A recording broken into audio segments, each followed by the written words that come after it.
देख छागे घटा घन घोर, आजा सुरता आवत हावे तो।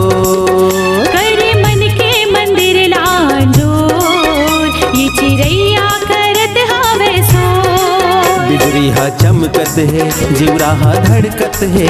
उतरे हो गहरामा माया के लहरामा, मन के जंगल मना चाथे मोर। आजा सुरता आवत हावे तो, आजा सुरता आवत हावे तो।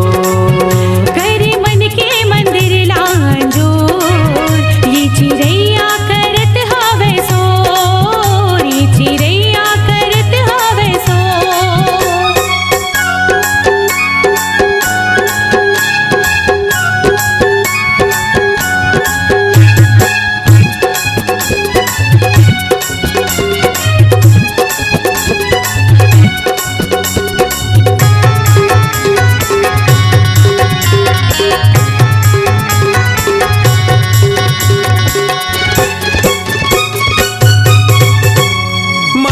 के रंग आओ हाँ तोरे संग आओ, टिकली कस चटके रहूं।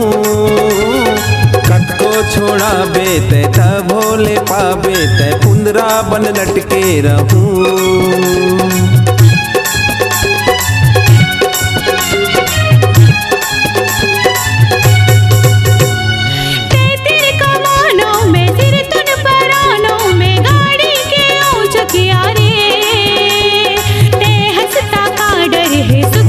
जीवन भर है गिरिया है मोर पकिया रे।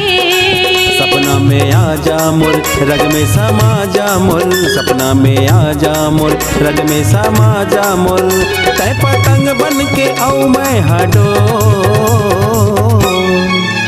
आजा सुरता आवत हावे तो। आजा सुरता आवत हावे तो। करे मन के मंदिर लांजोर, ये चिरैया करत हावे सो। ये चिरैया करत हावे सो।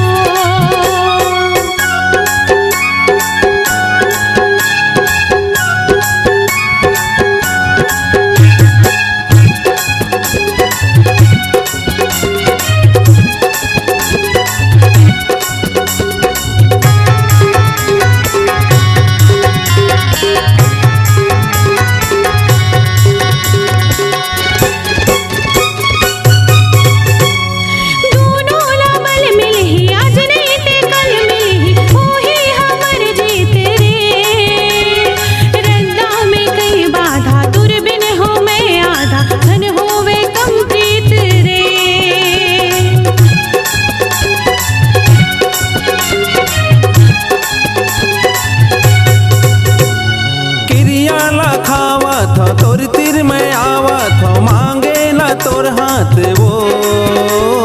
सुरता हा जब आथे मोला तो बड़ भाथे, तोर हासी तोर बात वो। नगबन की मुंदरी में रेहू तुर अंगरी में, नगबन की मुंदरी में रेहू तुर अंगरी में। नहीं हावस रे मोरे चित चो, ये चिरैया करत हावे सो।